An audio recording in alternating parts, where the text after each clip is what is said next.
Hello বন্ধুরা, সকলে কেমন আছো? আশা করি ভালো আছো। আলহামদুলিল্লাহ, আমিও ভালো আছি। সো আজকে নিয়ে আসলাম দ্বিতীয় শ্রেণীর গণিত প্রশ্ন, আমার নিজের হাতে তৈরি করা। লেখা কীরকম হয়েছে জানি না। তো চলো প্রশ্নটা আমরা দেখে আসি।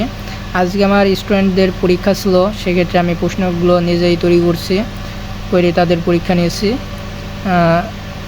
সো তোমাদেরও আমি প্রশ্নগুলো দেখার সুযোগ করে দিলাম যে কীরকম হয়েছে। এখন তোমরা প্রশ্নগুলো সলভ করার চেষ্টা করো, যে কীরকম পারো, কতটুকু শিখছো, এগুলো আর কি।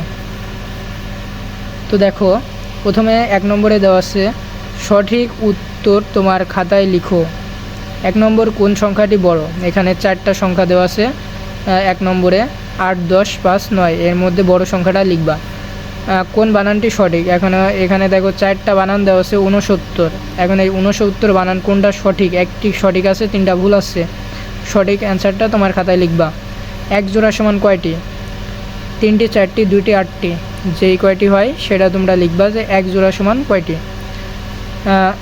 9 আর 3 যোগ করলে কত হয়? এখানে 4টা অপশন দেওয়া আছে 11, 12, 13, 14। যেটা সঠিক উত্তর সেটা তোমার খাতায় লিখবা। এরপরে দেখো, বলছে 61 এর আগে বিজোড় সংখ্যা কত? 61-র আগের বিজোড় সংখ্যা কত সেটা তোমার খাতায় লেখো। 63, 59, 57, 61 কোনটি সেটা খাতায় লিখতে হবে। নিচের কোন সংখ্যাটি জোড় সংখ্যা? 7, 8, 9, 11। যেটা জোড় সংখ্যা সেটা খাতায় লিখবা। 25 থেকে 20 বিয়োগ করলে কত হয়? 15, 5, 25, 45। যেটা সঠিক উত্তর খাতায় লেখো। 7809 অর্থাৎ এর শতকের ঘরে কী অবস্থান করতেছে সেটা লিখবা।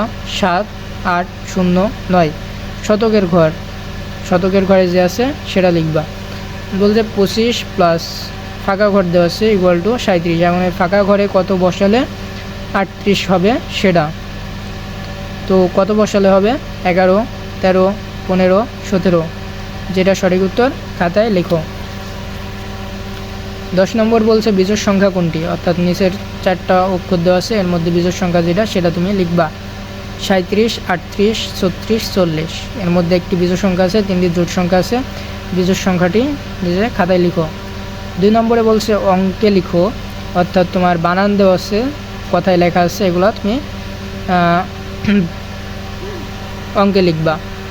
3 নম্বরে কথায় লেখো, অর্থাৎ তোমার অঙ্কে দেওয়া আছে, এগুলো তুমি বানান লিখবা। ছোট থেকে বড় সাজাও। 32, 19, 50, 45, 82। এগুলা ছোট থেকে বড় আকারে সাজাতে বলছে। 5 নম্বর বলছে বড় থেকে ছোট আকারে সাজাও। 14, 29, 41, 13, 23, 27, 15।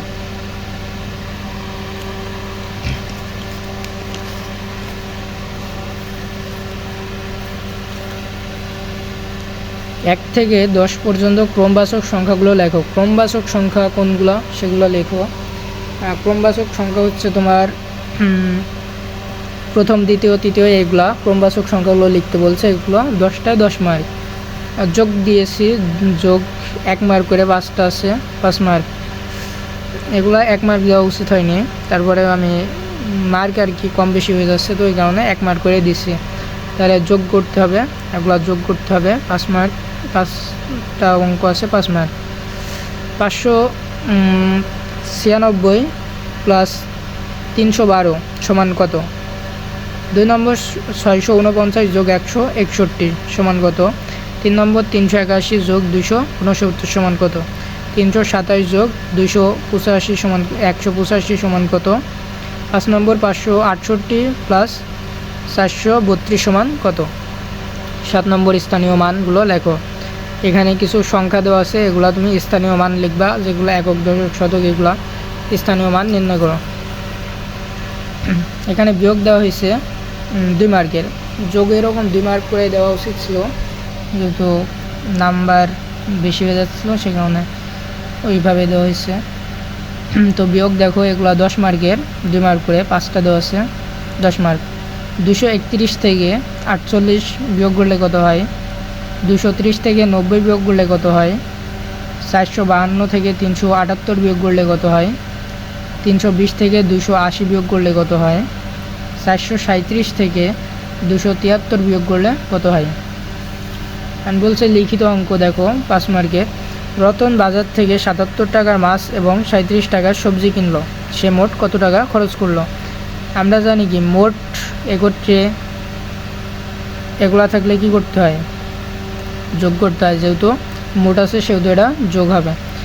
রাজুর কাছে 45টি রং পেন্সিল ছিল, সে তুলিকে 18টি রং পেন্সিল দিল, রাজুর কাছে আর কয়টি রং পেন্সিল রইল? তাহলে তার কাছে আর কয়টি রং পেন্সিল রইল, তাহলে কীভাবে বের করব? মনে করো তোমার কাছে 45টা রং পেন্সিল আছে, কিন্তু সেখান থেকে তুমি আমাকে 18টা দিয়ে দিছো, তাহলে তোমার কাছে অবশ্যই কমে যাবে। তাহলে কি করবা? বিয়োগ করতে হবে। সো এটা বিয়োগ করতে হবে। এবার এটা দেখো 11 নম্বর বলছে একটি নার্সারিতে 120টি গোলাপ ফুল গাছ আছে এবং 27টি গাঁদা ফুল গাছ আছে। ওই নার্সারিতে মোট কতগুলো ফুল গাছ আছে? মোট অর্থাৎ যোগ করবা। একটি গ্রামের লোক সংখ্যা 400 জন, আর একটি গ্রামের লোক সংখ্যা 320 জন। দুইটি গ্রামে মোট কত লোক সংখ্যা আছে? কত, অর্থাৎ কতগুলো লোক সংখ্যা আছে? দুইটা গ্রামে যেহেতু মোট বলছে সেহেতু যোগ করতে হবে। যে মোট দেওয়া আছে দেখছো, মোট থাকলে যোগ করতে হয়। বলছে বিজয় 385 টাকা নিয়ে বাজারে গেল, সে 253 টাকা খরচ করলো এবং তার কাছে আর কত টাকা থাকলো? তাহলে কী করবা? সে 385 টাকা নিয়ে গেছে কিন্তু 253 টাকা খরচ করে ফেলেছে, তাহলে কি করতে হবে? অবশ্যই বিয়োগ করতে হবে।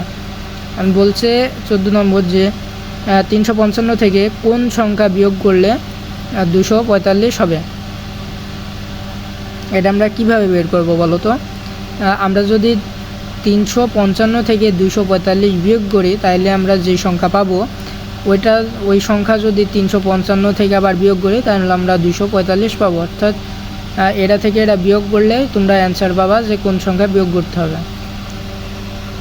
সো এই দ্বিতীয় শ্রেণীর প্রশ্ন। সো প্রশ্নটা কেমন লাগলো সবাই জানাও, আর তোমরা এটা সলভ করার চেষ্টা করো যে কে কতটুকু জানো বা কি কতটুকু পারছো। তো সকলে ভালো থাকো, আল্লাহ হাফেজ।